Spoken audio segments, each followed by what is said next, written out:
Hello and welcome, students. Today we are going to discuss the chromosomal theory of inheritance. It's actually a very simple theory and I have already discussed all the points of this theory. But today we are going to discuss it as a separate topic. इस theory का बेटे simple सा ये मतलब है कि hereditary information को pass on करने के लिए एक जनरेशन से नेक्स्ट जनरेशन तक क्रोमोसोम्स रिस्पॉन्सिबल हैं. You know that already, but actually at that time when Mendel conducted his experiments, this thing was unknown. Chromosomes के बारे में पता नहीं था. मेंडल ने बस इतना कहा कि सेल के अंदर कुछ फैक्टर्स हैं which are carrying the information from the parent to the zygote. Okay, parent cell से zygote तक किसी सेल के अंदर फैक्टर्स जो हैं वो रिस्पॉन्सिबल हैं. लेकिन ये नहीं पता था कि ये फैक्टर्स क्या हैं, कहाँ प्रेजेंट हैं. कोई प्रूफ नहीं था इस चीज़ का. फैक्टर्स के एग्जिस्टेंस का कोई प्रूफ नहीं दे पाए थे मेंडल. ये उनका एक ड्रॉबैक भी था जो मैं पहले आपको बता चुकी हूँ. ओके, तो ये आपको मैंने पहले भी बताया. Mendel conducted his experiments from 1856 to 1863. Then he published his work in 1865. तो ये ईयर्स मैं पहले बता चुकी हूँ आपको. 1856 में काम शुरू किया, 1863 तक वो काम करते रहे. फिर 1865 में उन्होंने अपना काम पब्लिश किया. लेकिन उनकी डेथ के कई साल तक भी उनका काम जो है वो उसको रिकग्निशन नहीं मिली. 1900 में जब कुछ साइंटिस्ट थे, मैंने नाम बता चुकी हूँ, शर्मैक, कॉरेंस एंड मॉर्गन. इनके काम के कारण जो मेंडल का वर्क था वो रीडिस्कवर हुआ. तो ऐसे ही 1902 में दो साइंटिस्ट थे. In 1902 there were two scientist, Sutton and Boveri. These were the two scientist. ये अपना काम कर रहे थे. Sutton was working on sea urchins पे ये काम कर रहे थे. बोवेरी जो है वो मियोसिस पे वर्क कर रहे थे. तो अपने इंडिविजुअल वर्क में इन्होंने जो भी कंक्लूजन निकाला उससे ये चीज़ कंक्लूड करी गई कि that those factors which Mendel was talking about, they are actually genes, and genes are located on chromosomes. Okay, genes are located on chromosomes. Gene कोई अलग चीज़ नहीं है. एक्चुअली क्रोमोसोम क्या है? क्रोमोसोम डीएनए ही है. और डीएनए के छोटे छोटे पार्ट्स को, जिससे कि एक कैरेक्टर कंट्रोल होता है या प्रोटीन बनता है, उतने उतने पार्ट्स को जीन्स कह दिया जाता है. तो इन दोनों ने जो है ये थ्योरी प्रपोज करी which is known as chromosomal theory of inheritance. According to this theory, the chromosomes have parts. Those parts are known as genes and they carry hereditary information from parent to the offspring. मतलब cell से gametes के through जो है zygote तक information कौन लेके जाता है? ये क्रोमोसोम लेके जाते हैं. इस थ्योरी का सिर्फ इतना सा मतलब है. Okay, so will be notes जो है मैंने इधर उधर से इकट्ठे करके पूरा कंपाइल किया है इसे, जिसमें आपको ये पूरी थ्योरी जो है वो प्रॉपरली समझ आ जाएगी. So according to this theory, chromosomes carry hereditary information. Chromosomes पे हेरिडिटरी इन्फॉर्मेशन है. क्रोमोसोम क्या है? क्रोमोसोम डीएनए है जो सेल के न्यूक्लियस में प्रेजेंट होता है. उसमें इंफॉर्मेशन है. डीएनए के अलग अलग पार्ट्स हैं जिसमें जो है डीएनए से आगे एक्चुअली आरएनए और प्रोटीन बनते हैं. तो एक तरह की इन्फॉर्मेशन है कि किस तरह का प्रोटीन बनाएगा. और जो वो डीएनए के पार्ट्स हैं उनको कहा जाता है जीन्स, जिसको कि मेंडल ने फैक्टर्स कहा गया था. ठीक है. फिर उसके बाद नेक्स्ट पॉइंट इसमें ये बताया, separation of a pair of chromosomes leads to separation of the pair of factors present on them. जब ये पेयर ऑफ क्रोमोसोम, जिसको मैं होमोलोगस क्रोमोसोम पेयर कहती हूँ क्योंकि एक मिला था स्पर्म से और एक मिला था एग से, जब ये सेपरेट होंगे, कब सेपरेट होंगे? ये सेपरेट होंगे गैमेट फॉर्मेशन के वक्त. ठीक है, मतलब सिर्फ वही सेल्स जिन्होंने गैमेट बनाना है उन्हीं में ये सेपरेट होंगे, और एक गैमेट में जाएगा और दूसरा दूसरे गैमेट में जाएगा। तो जब ये सेपरेट होंगे तो इसके ऊपर जो वो जीन्स थी, फैक्टर्स थी, वो भी एक दूसरे से सेपरेट होके अलग अलग सेल में चली जाएगी। So this was chromosomal theory of inheritance which was proposed by Sutton and Boveri. तो ये दोनों की पिक यहाँ पर दिख रही है।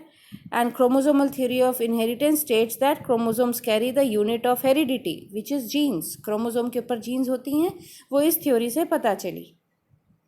ठीक है, and genes are found at specific locations on chromosomes, and behavior of chromosomes during meiosis can explain Mendel's laws of inheritance. जो मेंडल के लॉ हमने पढ़े थे वो हमें क्रोमोसोम के बिहेवियर से ही पता चल जाता है कि क्यों जो है capital T small T combination कैसे आई होगी। तो ये हमें क्रोमोसोमल थ्योरी से पता चलता है कि गैमेट बनते वक्त वो दोनों मेंबर अलग हुए और जाइगोट बनते वक्त वो दोबारा से पेयर कर गए। So what are the important points of chromosomal theory of inheritance? बहुत सिंपल है, ये आपको पहले ही पता है, कुछ नया नहीं है। पहला point, nucleus of a cell has chromosomes. Nucleus में क्रोमोसोम्स हैं, आपको पता है न्यूक्लियस के अंदर एक्चुअली डीएनए है। ठीक है, वो डीएनए ही क्रोमोसोम है, और पेयर्स ऑफ क्रोमोसोम है एक गुच्छे के फॉर्म में जिसको क्रोमैटिन कहा जाता है। और जब सेल ने डिवाइड होना होता है तब ये अपनी कॉपी बनाते हैं, शॉर्ट एंड थिक हो जाते हैं, अपनी कॉपी से कंबाइन कर जाते हैं, तब इनको क्रोमोसोम कहा जाता है। सो न्यूक्लियस के अंदर ये क्रोमोसोम है, और क्रोमोसोम सेल डिवीजन से पहले अपने आप को डबल करते हैं। ठीक है, जैसे अगर हमारे सेल में 46 है, अगर सेल ने डिवाइड होना है तो वो 92 हो जाएंगे। And the chromosomes occur in pairs which are known as homologous chromosomes. Pair में कैसे आई फिर से मैं बता रही हूँ, आपको पता है जाइगोट की जब फॉर्मेशन हुई थी तो स्पर्म और एग कंबाइन हुए थे। स्पर्म में जितने क्रोमोसोम थे एग में भी उतने क्रोमोसोम थे। जब मान लो स्पर्म का क्रोमोसोम नंबर 1 और एग का क्रोमोसोम नंबर 1 दोनों आके पेयर हो गए। जो जीन्स इस पे हैं, सेम जीन्स इस पे, सेम कैरेक्टर की जीन इस पे है, तो ये जो पेयर है ये होमोलोगस पेयर है। Okay, next, the chromosomes carry genes, so genes also occur in pairs. क्योंकि क्रोमोसोम पे जीन्स हैं तो जीन्स भी पेयर में होंगी, क्योंकि क्रोमोसोम पेयर में क्रोमोसोम नंबर 1 एक फादर से मिला एक मदर से मिला है, तो दोनों की जीन भी पेयर में होंगी। आई कलर की जीन हमें फादर से भी मिलेगी, मदर से भी। ब्लड ग्रुप की जीन फादर से भी मिलेगी, मदर से भी। तो एक ही कैरेक्टर की जो दो जीन्स होती हैं उनको कहते हैं alleles. Okay, so two alternative pairs of a gene are known as alleles. Next point is the main point. Behavior of chromosomes is parallel to the behavior of genes. Now what do I mean by this? जैसा behavior chromosome का होगा same behavior jeans का होगा। क्यों होगा? क्योंकि jeans जो है वो क्रोमोसोम पे लोकेटेड हैं। मतलब क्या है, अगर क्रोमोसोम डबल में है तो मतलब जीन भी डबल में है। अगर क्रोमोसोम सेपरेट हो रही है मतलब जीन्स भी सेपरेट हो रही हैं। Okay, so the behavior of chromosome is parallel to the behavior of gene. दोनों का behavior एक जैसा है, और एक जीन के जो दो एलील्स हैं वो दोनों सेम लोकेशन पे होंगे। मान लो यहाँ से 10 न्यूक्लियोटाइड के बाद एक जीन शुरू हो रही है, तो इसके होमोलोगस मेंबर में भी 10 न्यूक्लियोटाइड्स के बाद वो जीन शुरू हो रही होगी। दोनों की पोजीशन एकदम सेम जगह पे है। ये दोनों एलील्स की, मान लो ये आई कलर का है और ये भी आई कलर का है, और क्रोमोसोम नंबर 10 पे है, तो क्रोमोसोम नंबर 10 पे सेम जगह पे दोनों होंगे। एक चाहे ये क्रोमोसोम स्पर्म से मिला है, एग से मिला है, दोनों में आई कलर की जीन है, वो सेम जगह पे होगी, सेम लोकेशन पे होगी। उस पॉइंट को लोकस कहा जाएगा। And this homologous pair separates during meiosis. Chromosome pair meiosis में सेपरेट होता है। तो इसमें मैं पहले भी बता चुकी हूँ आपको, इंडिपेंडेंट असॉर्टमेंट। मान लो ये एक सेल है, इसमें कई सारे क्रोमोसोम पेयर्स हैं, मैं कोई भी दो बना देती हूँ। This is chromosome number 1 and this is chromosome number 5। ठीक है, दो पेयर्स मैंने बना दिए। जब गैमेट फॉर्मेशन होगी, अच्छा इन पे मैं लिख देती हूँ कि ये क्या है। मान लो ये है capital A small A, this is capital B small B. अब जब गैमेट फॉर्मेशन होगी तो इस सेल से 4 गैमेट बनेंगे। ओके, तो मैं फ़िलहाल कोई 2 बना देती हूँ। हर गैमेट में ये पहला क्रोमोसोम एक आएगा, तो ये मैं सिर्फ अब अक्षर लिख देती हूँ। कैपिटल ए वाला आ गया मान लो, तो स्मॉल ए दूसरे गैमेट में जाएगा। अब ये बी वाले में से भी एक पहले गैमेट में और एक दूसरे गैमेट में जाएगा। अगर ए वाले में से कैपिटल ए पहले गैमेट में गया है तो बी वाले में से कैपिटल बी भी पहले गैमेट में जा सकता है, तो फिर स्मॉल बी दूसरे गैमेट में जाएगा, या फिर स्मॉल बी पहले गैमेट में जा सकता है तो कैपिटल बी दूसरे गैमेट में जाएगा। मतलब कि एक पेयर ऑफ क्रोमोसोम का अलग होकर 2 गैमेट्स में जाना और दूसरे पेयर ऑफ क्रोमोसोम का अलग होके उन्हीं 2 गैमेट्स में जाना एक दूसरे पे डिपेंडेंट नहीं है। ओके, ये मेंबर सिर्फ एक मेंबर पहले का और एक मेंबर दूसरे का एक गैमेट में जाना है। ये मेंबर और ये मेंबर आपस में जुड़े नहीं हुए कि हम दोनों एक ही साथ एक गैमेट में जाएंगे। ये वाला इसके साथ भी एक गैमेट में जा सकता है या इसके साथ भी एक गैमेट में जा सकता है। इसी तरह ये वाला दोनों में से किसी के साथ भी एक गैमेट में जा सकता है। दिस इज़ इंडिपेंडेंट असॉर्टमेंट, ये मैं आपको पहले भी बता चुकी हूँ। Next, gamete carries 1 allele of each character, ये भी मैंने बताया। एक गैमेट में जैसे अभी मैंने ए बी लिखा था तो ए एक ही होगा, बी एक ही होगा, चाहे कैपिटल बी चाहे स्मॉल बी, ए भी चाहे कैपिटल ए हो सकता है चाहे स्मॉल ए। इसके अलावा सिर्फ ये 2 एलील तो नहीं थे, मैंने सिर्फ 2 बनाए थे, कई थे, तो सी भी होगा, डी भी होगा, ई भी होगा, कई सारे जीन होंगे, पर एक एक ही होंगे। सो गैमेट में अब देखो इंसान में कितने करोड़ों कैरेक्टर्स होंगे। आप अगर छोटे छोटे कैरेक्टर्स ले लो, स्किन कलर, हाइट, आई का कलर, आई का शेप, तो गैमेट में उन सब की जीन्स हैं, लेकिन एक एक ही हैं। When gametes fuse during fertilisation, जब 2 गैमेट्स फ्यूज़ करेंगे तो वो फैक्टर्स, वो क्रोमोसोम्स, वो जो उसके ऊपर जीन या एलीजन दोबारा से पेयर कर जाएंगे, और वो पेयर कुछ भी हो सकता है। वो कैपिटल ए हो सकता है, वो कैपिटल ए स्मॉल ए हो सकता है, डिपेंडिंग कि दोनों गैमेट्स जो फ्यूज़ कर रहे हैं उनके पास कौन कौन से एलील थे। Okay, so these are the main points, ये आपको पहले ही पता है। नाउ कंपैरिजन और parallelism between genes and chromosome, मतलब जीन्स और क्रोमोसोम्स का बिहेवियर एक जैसा क्या है जीन्स और क्रोमोसोम एक जैसा। वैसे तो आपको पता है कि क्रोमोसोम के ऊपर ही जीन्स होती हैं, तो दोनों के बिहेवियर में क्या एक जैसा है? Both are transferred from one generation to next. ठीक है, क्योंकि ये गैमेट में जा रहे हैं, एक्चुअली दोनों पेयर में हैं, क्रोमोसोम पेयर में है, ऊपर जीन भी पेयर में है। Both separate from there partner during gamete formation, and when they separate, separation of one pair is independent of the separation of another pair, and they duplicate before cell division, they repair again during fertilization। ये points आपको पता है। Next, experimental verification of chromosomal theory of inheritance, ये जो theory of inheritance है जो अभी मैंने आपको समझाई, सटन एंड बोवेरी, वो 1902 में ये थ्योरी जो है क्रोमोसोमल थ्योरी ऑफ इनहेरिटेंस रखी गई थी। ठीक है, लेकिन सटन एंड बोवेरी की ये थ्योरी का जो है एकदम पक्का प्रूफ जो है वो कब आया? वो आया 1930 में। और किसने प्रूव किया कि भाई इन दोनों की थ्योरी सही है? देयर वाज अ साइंटिस्ट, बहुत फेमस साइंटिस्ट हैं, Thomas Hunt Morgan, TH. Morgan. उन्होंने प्रूफ दिया कि जो सटन एंड बोवेरी की थ्योरी है कि इनहेरिटेंस के जो यूनिट्स हैं वो क्रोमोसोम पे प्रेजेंट होते हैं, क्रोमोसोम ही कैरेक्टर्स को पेरेंट्स से ऑफस्प्रिंग में कैरी करें, इसका जो प्रूफ है वो थॉमस मॉर्गन ने दिया। थॉमस मॉर्गन के नाम पे आगे आपको लिंकेज के बारे में भी पढ़ेंगे, बहुत इंपॉर्टेंट स्टडीज़ करी थी इन्होंने। तो किस मटेरियल पे वो स्टडी करते थे? जैसे मेंडल पी प्लांट पे स्टडी करते थे। Thomas Hunt Morgan he worked on Drosophila melanogaster. अब ये ड्रोसोफिला मेलानोगैस्टर क्या है? ये है फ्रूट फ्लाई जो आपको दिख रही है। Okay, so this is fruit fly, Drosophila melanogaster. Eyes आपके देखोगे, आप इसकी देखोगे बहुत प्रोमिनेंट है, रेड कलर की आईज़ होती हैं नॉर्मली। जो वाइल्ड स्पीशीज़ है, मतलब जो इसकी नेचुरली ऑकरिंग स्पीशीज़ है, उसमें रेड आई कलर होता है इनका।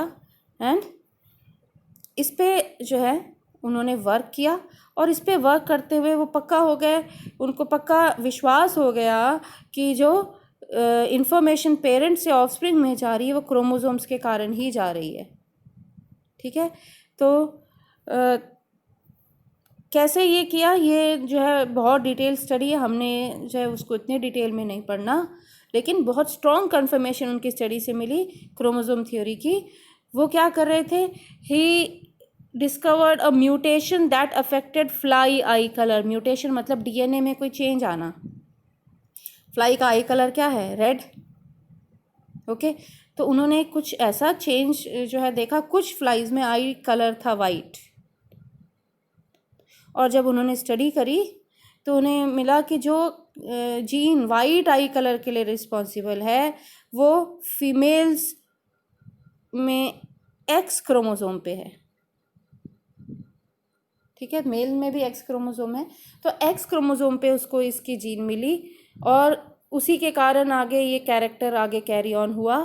तो मतलब कुछ स्टडीज़ के बाद उनको ये पता चल गया कि जो जीन्स हैं वो क्रोमोसोम पे होती हैं, और ये आई कलर की जीन जो है जिससे कि रेड और वाइट जो है आई कलर में चेंजेस आ रहे थे, that I colour gene is present on x chromosome of fruit flies.